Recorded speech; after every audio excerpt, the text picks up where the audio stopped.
talking about a new movie watching event that I have. I'm going to challenge myself next year, okay? It's a very interesting topic. I'm looking forward to talking about it. I know Joe Viso's kind of at the mercy right now of myself with this oddball topic. I know this is a strange one to kind of go into. I mean, just looking into it, I'm just like, hey, man, I salute you if you want to do this. You know, it's going to be... This is basically an Olympic event for moviegoers. It really is. I mean, that's a good way to put it. Criterion Collection. One of the best things in the world, Criterion Collection, okay? I'm one of those people. I know, I'm sorry. I'm one of those people. I love Criterion. Not somebody that lives and dies by it. It's like the Academy Awards. I salute what they do. I don't think they're the end-all, be-all. There's no definitive baseline for movies or anything like that. But I think that there is absolutely value in what the Criterion Collection does. If you do not know what the Criterion Collection does, they are a company, a film restoration company in conjunction with Janus Films. What they do is they are committed to the preservation of movies, okay? They're a distributing company. They distribute movies for, like what they say, film aficionados. They sell and license important and classic contemporary movies that are viewed as culturally or aesthetically significant. They are an invaluable resource. The people that love to knock Criterion forget all that they have done for the medium. A lot of people's favorite movies would probably not have even seen the light of day if it wasn't for Criterion. They're invaluable. You can really find a lot of these movies. I don't know if you know this, Joe. You can really find a ton of Criterion movies at Barnes & Noble. Okay. 2 or 3 times a year, Barnes & Noble has an event where they do half price Criterions, because Criterion movies, the one knock against them is that they are very expensive. Criterion Blu-rays average about $35-40. DVDs about $20. Box sets are expensive too. But when you buy a movie, you're not only getting the movie, you're getting an abundance of bonus features. You're getting the movie in the best available quality at that moment, in addition to booklets, photographs, whatever. It's a complete set. I own about maybe 15, 20 of them.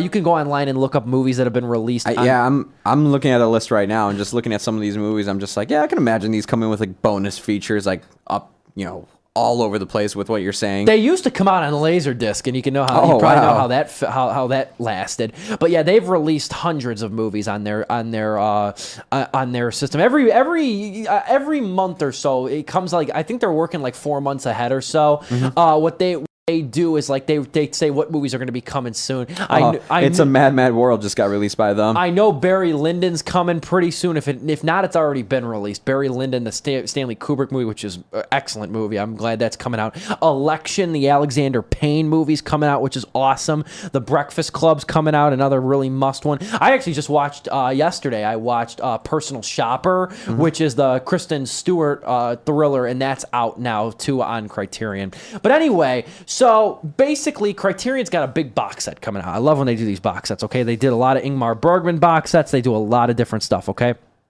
Criterion has put together a tremendously researched and restored collection of Olympic films from the last 100 years, 1912 to 2012. Now, we're not talking about Cool Runnings. We're not talking about Cool Runnings over here, okay? Because when I first heard this, I thought, okay, are they going to put like Chariots of Fire in there? Are they going to take movies?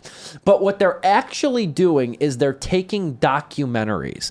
They're taking documentaries, raw footage from Olympics, directed by a host of great directors like Milos Forman, Bud Greenspan, Carlos Saura, a lot of acclaimed directors, and they're restoring all of them. They're all of varying lengths. 53 films, over 6,000 minutes. That's over 100 hours on DVD and Blu-ray. 32 Blu-rays, 46 DVDs, if I'm not mistaken. I believe 43 DVDs. Excuse me.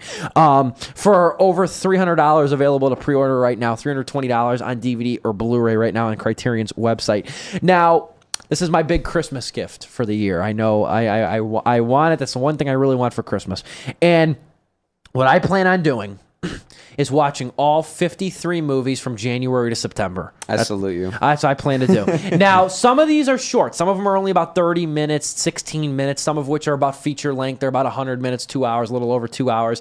And then there's some that are about, I believe I have the list right here. I got a list of all 53 right now because I'm mapping out when I'm going to watch what. I'm going to watch them all in order. Steve literally wrote what date he's watching them on and the time length. Yes, indeed. I printed Got the schedule ready to go. I was gonna say you could tell I got no life over here. If Dom was shooting, I'd show him on the camera. But yeah, I printed out the list and I marked down. I'm gonna watch 6 a month. It comes out to about 6 a month. Okay, which I think is manageable. I really do.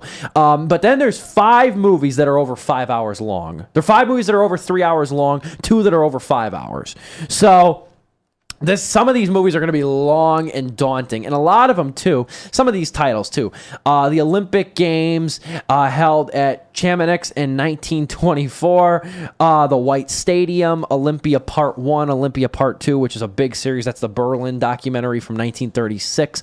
There's 16 Days of Glory, followed by the sequel in Calgary. That is the Bud Greenspan. Some of these I've heard of.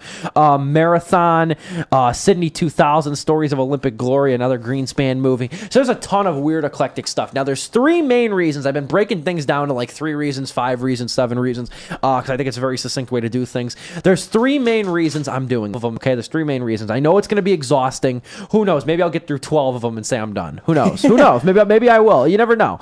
But the reason I'm going to do it is, or the reason I'm committed to attempting it is because, for one, I'm not very knowledgeable on the Olympics. My buddy actually joked because I told him today, and he even said too, he's like, man, I remember when the Olympics were on last year, you didn't care at all. And I said, no, I didn't.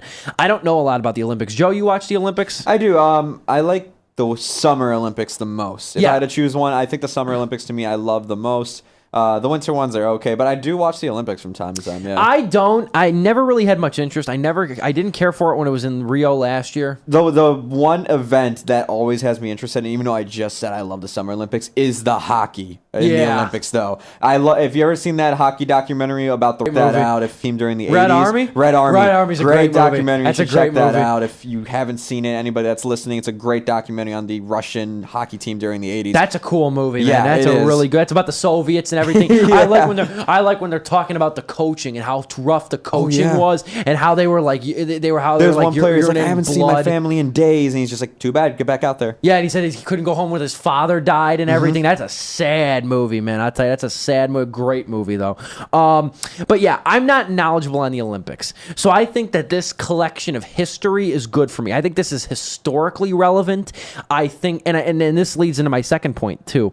I said the potential for these largely lost or forgotten movies, because that's what a lot of people don't realize. For a while, these movies have been out, but they haven't been accessible. They've either been in truncated clips on the internet, so they haven't really been widely accessible. Some more than others. The newer stuff, obviously, more accessible than the stuff from like the 30s and the 20s. Okay.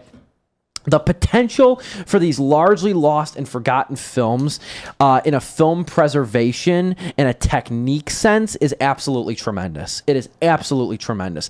To look at styles, I always said, if the best thing you can do, if you really want to break down the way that film styles have advanced or how they've developed, go on YouTube right now, watch some of the first movies from the 1800s, from the late 1800s, the early 1900s, the Lumiere brothers, all these films, A Trip to the Moon, all this kind of stuff. If you really are serious about film and film history, you have to go back and watch that stuff and educate yourself. And I think that these movies will do a tremendous job for the history of documentaries. Finally, the last thing is I'm going to say it like this, I anger some people. Criterion put years of research into it. It must be good. That's the way that I look at it. If they took this great deal of time. Honestly, yeah. If they really did. It's got to be good. Also in this is like 4K, because I'm getting the Blu-ray set. I'm going all out. It's got 4K restorations of Olympia, Tokyo Olympiad, and Visions of 8, which is like some of the best documents, up there with some of the best documentaries ever made. There's new scores for the silent movies, because there's quite a few silent movies in this set as well. And there's also a 216-page hardcover book as well. So you do get, again, with Criterion, you get a lot for what you pay with this company, and I cannot wait. What did you think of the look of the set, Joe? Man, okay, the one that, like, you know, when you told me, like, oh yeah, there's one that's gonna take me about, 5 hours to watch, probably gonna span it over 2 days, I was just like, ooh, okay, good luck with that. But yeah, I'm looking at it, like, like you said, it's 6,253 minutes long. Like, I mean, like I said, this is an Olympic event for movie fans. That's a great way to put it too. I mean, it really is. It's like I'm committed to it, and who knows? I mean, maybe I'll watch a few and I'll say, you know what, there's a lot to take in. It's dense because I expect it to be. I'll push it on the back burner, but I'm committed because I really do want to see these movies. I really want to check this out. I think it's going to be a good event. I've created a new section on my website. You can see stevethemovieman.proboards.com if you click on Steve's reviews.